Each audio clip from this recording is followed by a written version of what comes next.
causa da nossa situação hoje. Que dói por estarmos nessa situação, mas não ter muito o que falar, né? Bizarro perder jogador pro Vasco por conta financeira, principalmente.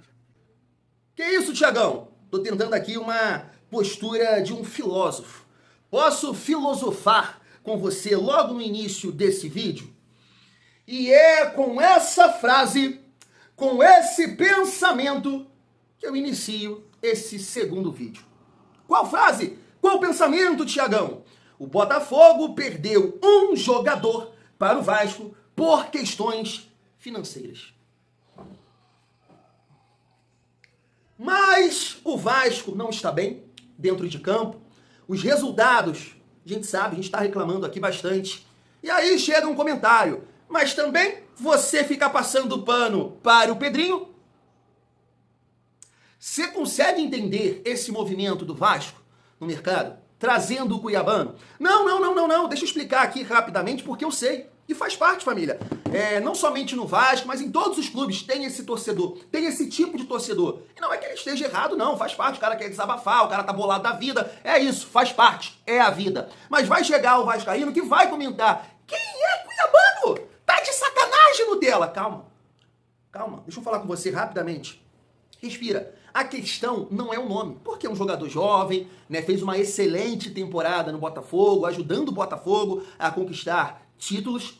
E claro, tem que se provar, tem que, né, se colocar numa condição de regularidade, de constância durante a sua carreira, ou de evoluir, né, chegar numa seleção brasileira. Calma, não é esse o ponto. O ponto é uma comparação do atual momento do Vasco, o Vasco contratando um jogador que eu coloquei aqui para você, um santista falando, com certeza o torcedor do Cruzeiro está comentando, e outros clubes também, família, inclusive a do Botafogo, comentando a chegada desse jogador que tem mercado acertando com o Vasco. E aí você faz a comparação com o passado recente do clube. Família, em que momento, há 2, 3, 4 anos atrás, o Vasco conseguiria uma contratação desse nível? Acabou o meu momento de filosofia, de filosofar. Vamos para o vídeo.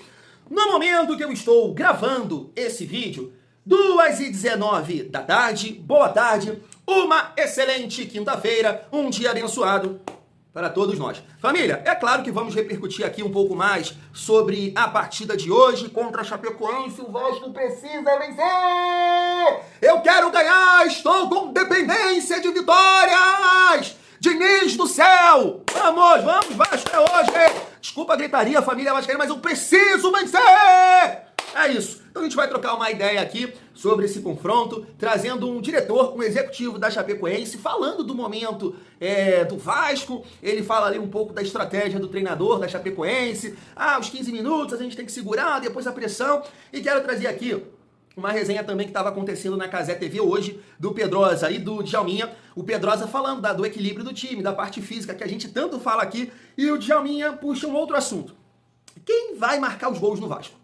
Porque saiu o Ryan e saiu o Verratti. A gente vai debater sobre isso também, além, claro, de trocar uma ideia sobre a chegada do cuiabano, trazendo esse corte aí do torcedor do bairro, falando sobre essa situação. Cara, que grande movimento do Vasco. Eu não vou cansar de exaltar essa janela, cara. Foi uma janela muito positiva, o Vasco contratando jovens jogadores com mercado. Que janela, família, que janela. Agora, claro, para validação, para confirmação dessa janela, é o campo, né? Então chega aí que tem muita resenha nesse vídeo, mas antes, deixa eu te pedir aquela moral. Se não for inscrito aqui no canal Vasco em Família, se inscreve, deixa o like, comenta, hypa o vídeo para fortalecer o trabalho do Thiagão. Antes de começar aqui a nossa resenha, família, hoje eu vou fazer live, tá? Entre 6h30 às 7 horas. Então, dá aquela força pro Thiagão. Agora, um detalhe muito importante. Vou fazer a live. Se o Vasco não vencer hoje, eu não faço mais. Não faço mais. Chega. Fiz 3, Vasco perdeu um jogo, empatou contra o Madureira. Se não vencer hoje, eu não faço mais. Família, eu sou supersticioso, então eu não faço mais live. Ó, tô até arrepiado aqui, ó. Arrepiei, não faço mais. Se não vencer hoje, não faço mais, família. Eu sou um cara da superstição. Vamos seguir a nossa resenha e começar comentando aqui com vocês mais uma vez, né? Hoje no vídeo mais cedo, né?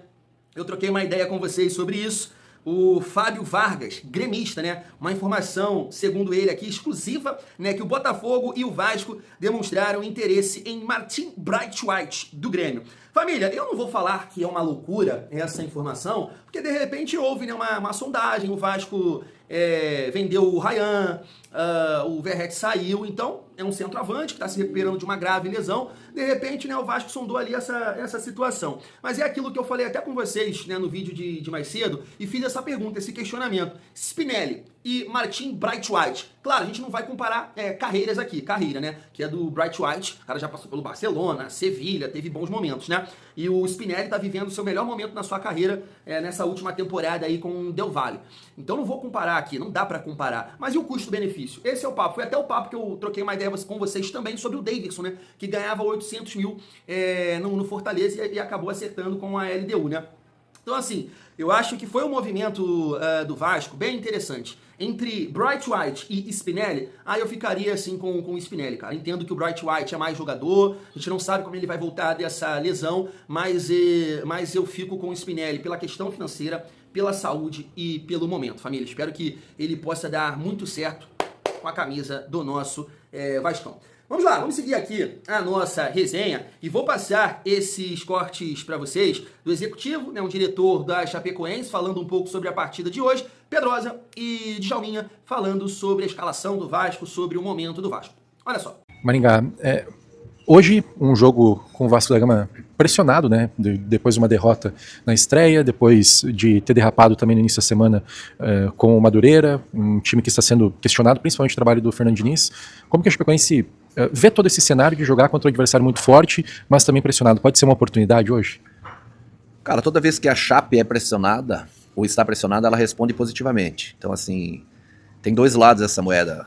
Da maneira com que eles vão encarar essa pressão, se eles sentirem, eles estarão fadados ao insucesso, mas normalmente a resposta ela vem correndo mais, se dedicando mais, querendo mostrar mais. Então, assim, é um adversário por si só favorito para o jogo. O Vasco é gigante. O Vasco, eu não sei a folha do Vasco, mas deve ser pelo menos umas 8 folhas da nossa, né? Mas você fala isso, vai ser assim o campeonato todo? Sim, mas para a gente entender o tamanho do adversário, o Gilmar conversou com eles sobre essa pressão que eles estão sentindo, como nós devemos nos comportar nos primeiros minutos de jogo, porque a tendência é que venha uma avalanche para cima da Chape. E aí sim, com o passar do tempo, se nós não tomarmos gols nos primeiros 15 minutos, a nossa chance no jogo vão aumentando, porque vai ver o apulpo, vai ter a vaia, vai ter a pressão. Então a gente saber jogar nessas condições e se fizermos um empate, uma vitória aqui, será um início de campeonato brilhante. Mas o que mais me preocupa nesse time aí é justamente a questão do Nuno com o Coutinho para intensidade do que o futebol pede hoje. Hoje você tem a oportunidade de colocar o Rojas, que é um atleta que vem jogando bem com a camisa do Vasco da Gama. Daqui a pouco o Marino Rinestrosa, que é o jogador que para mim vai ser titular nessa ponta direita, tem que entrar também. E por que eu falo isso? Os únicos gatilhos de pressão e de defesa, mecanismos de defesa do Diniz, são quando ele perde a bola. Que tá todo mundo povoado no mesmo canto, geralmente com ele, a superioridade numérica, e ele faz o gatilho de pressão ali para poder recuperar essa bola rápido. Quando o Vasco tem que correr para trás, essa transição é terrível. É uma transição muito abaixo do que se espera, que terminou 2025 até com um padrão legal nos jogos da Copa do Brasil, mas se perdeu completamente em 2026. Então assim, hoje, e aí vai o recado pro Diniz, hoje não tem jogar bonito.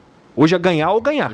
É ganhar para mudar, inclusive, a mentalidade dessa equipe, mudar o clima e voltar a ter a confiança da torcida. Porque para a torcida, para boa parte da torcida, o Diniz já tem que ser demitido. É a mesma equipe do ano passado, muito dependente dos seus atacantes, que eram Verratti e Ryan.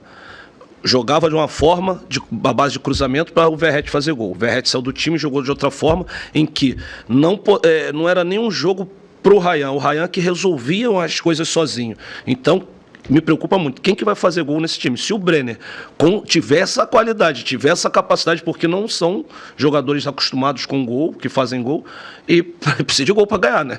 Não, isso agora então, tá chegando o Spinelli. Porque não vai jogar de uma forma de transição? Pode ser, com o Andrés Gomes, mas não é a característica do Diniz, né? Então, eu me preocupo de ver essa formação.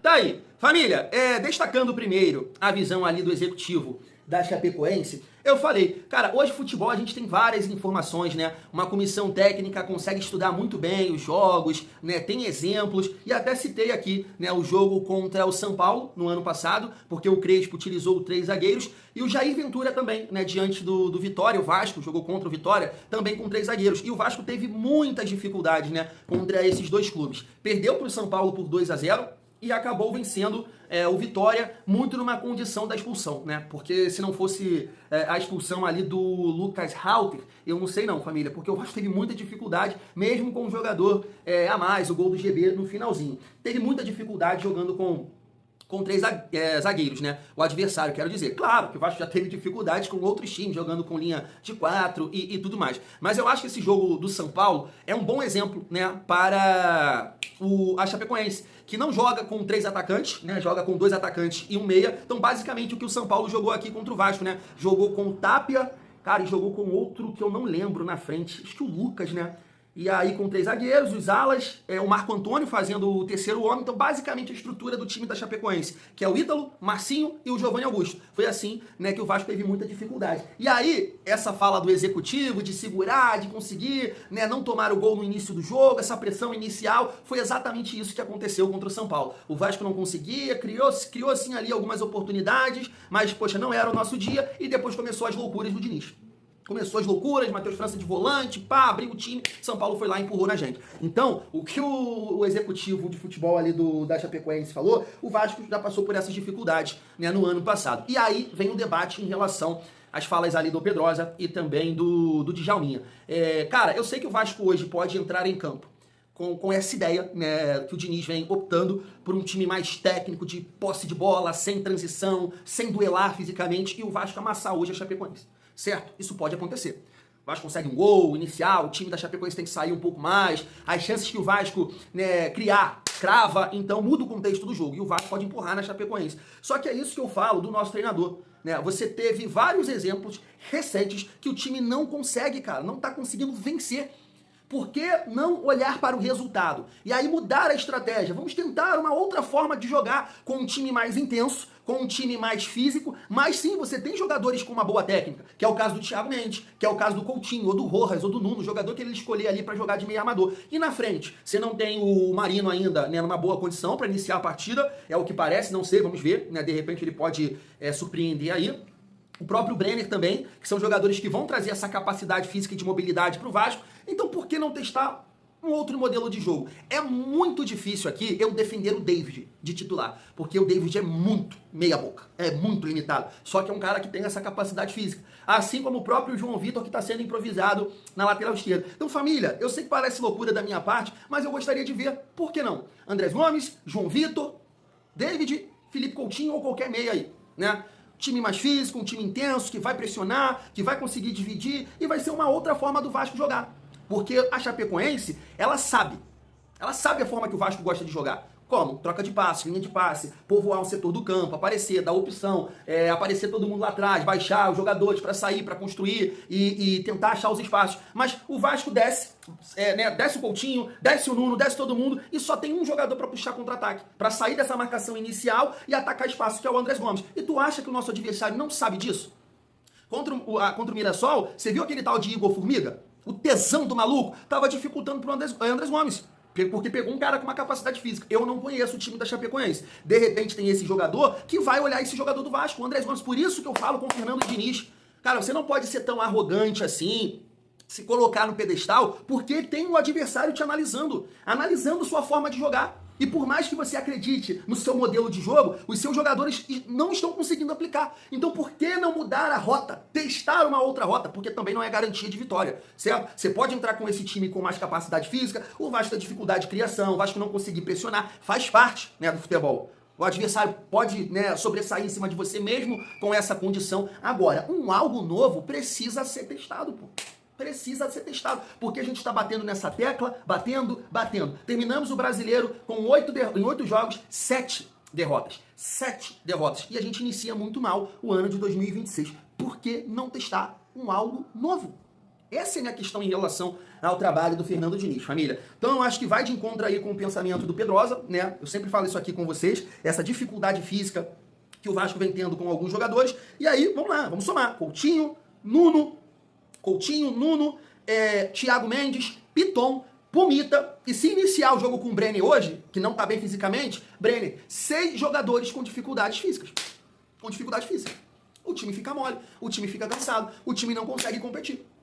É isso que eu falo aqui, família. Diariamente, sabe? Então tem que ter esse olhar, na minha modesta opinião. Agora, em relação ao que o Djalminha falou, família, não, tá chegando os jogadores, né? O Brenner acabou de chegar, acho que tem capacidade de marcar os gols. O próprio Spinelli, né, vem numa boa fase, mas é aquilo, a minha expectativa é a seguinte, já falei, espero, claro, que eles possam atingir esse número de gols, né, Brenner, o Spinelli, essa dupla, assim como foi Verratti e Ryan no ano passado, mas, tá bom, não chegou a 27, não chegou a 20 gols, chegou ali a 10, a 15, mas o jogo sem bola, a capacidade física, ajudar o Vasco nessa questão defensiva, cara, também vai fazer a diferença. Você pode não ter esse número de gols, mas ajudando o Vasco a não tomar 60 gols numa competição, você vai ver que a nossa colocação já vai melhorar. Então a gente tem que fazer esse balanço aí em relação a esses jogadores, porque a expectativa em relação a esses atletas também é ajudar sem bola, também é ajudar defensivamente, com um time mais intenso, com um time com mais saúde. Esse é o papo, tá, Djalminha? Vai secar na casa do... Tô brincando. E aí, família, deixa eu só pontuar aqui o provável Vasco e a provável Chapecoense. Vamos lá, o Léo Jardim, Puma Rodrigues, Cuesta, Robert Renan e Lucas Piton, Barros, Thiago Mendes, Andrés Gomes, Coutinho, Nuno Moreira e Brenner. E aí tem a possibilidade do Johan Rojas ser titular aqui no lugar do Brenner. E se isso acontecer, é o mesmo time que jogou contra o Mirassol. E isso me preocupa. Claro que dentro de casa tem essa questão que você é o mandante, né, você tem mais posse de bola e tudo mais. Mas, família, não deu certo lá, provavelmente não vai dar certo hoje. O time perde muito, é o que eu falei. A gente pode vencer, claro, encaixou, a oportunidade, fez o gol, mas vai passar dificuldades porque é um time que não tem intensidade. Não tem. E o adversário estudou os jogos do Vasco. A gente precisa ter esse olhar. Precisa entender que o adversário também tá ali, cara. Tá querendo, tá com fome, tá estudando, tá te analisando. E jogar contra o Diniz, por incrível que pareça, você vê os treinadores falando. Tem muito estudo, tem muita dedicação. Os times, os adversários que vão jogar contra o Vasco, você pode ver. É uma correria, é um tesão, porque sabem que esse é o caminho para ganhar do Diniz. Sabem que esse é o caminho. E aí que, né, eu vejo que o meu treinador, ele não consegue sair dessa loucura da cabeça dele, dessa repetição irritante, sabe? Mas hoje vai dar Vasco, e aí ele vai colocar um time, né, com esse olhar também para a parte física, família. E aí, família, o time da Chapecoense, Léo Vieira, Vitor Caetano, Eduardo, João Paulo. Me parece que 3 zagueiros, tá? Everton e Walter Clark, Camilo e Rafael Cavalheira, Giovanni Augusto, Ítalo e Marcinho. Esse é o provável time da Chapecoense. Lembrando que eles têm lá o Jean Carlos, né? E também o Polazier no banco, família. E aí, para finalizar o nosso vídeo, deixa eu passar aqui esse corte do torcedor do Botafogo, dos torcedores, né? Comentando um pouco sobre a chegada do Cuiabano. O vídeo do Cuiabano falando que já tá à disposição, tá bem, depende do Fernando Diniz. E aí a gente volta para finalizar mais um vídeo. Olha só. Bom dia. Eu tô muito feliz de estar chegando no Vasco e tô apto sim. Tive 2 jogos lá no Sub-21, já estava treinando. Agora conversar com o professor Diniz para ver o que ele pensa e a decisão final é dele. Cuiabano, cara, o Cuiabano tá encaminhado com o Vasco e segundo aqui o canal do TF, ele esperou até o último momento pra fechar com o Botafogo, cara. E isso que me machuca, quer dizer, isso que me deixa chateado, cara, porque assim, esse problema do Botafogo Transfer Ban, que tá, aparentemente, se aceitaram o empréstimo, tá próximo de ser resolvido, mas a demora que isso causou faz a gente perder jogadores como o Cuiabano, identificado com o clube, que vai acabar atuando em um rival, assim como o Savarino, um jogador que seria importantíssimo no esquema do Anselmi, é um jogador que chega bem na frente, é um jogador com disposição, né? O nosso lateral esquerdo, que é o Alex Telles, e também o Marçal, já são veteranos, o Marçal, inclusive, como você falou, tá machucado, então, assim, é uma tristeza absurda você perder o Cuiabano por causa do transfer ban, cara, e é isso que parece que vai acontecer, né? Então essa notícia aí doeu, confesso. Gabriel, tem que entender muito tudo que envolve, né? Essa questão do Cuiabano. Obviamente tem a questão do transfer ban. Eu tô curioso para saber o salário do Cuiabano que ele vai receber no Vasco. Porque é até um ponto de comparação, né?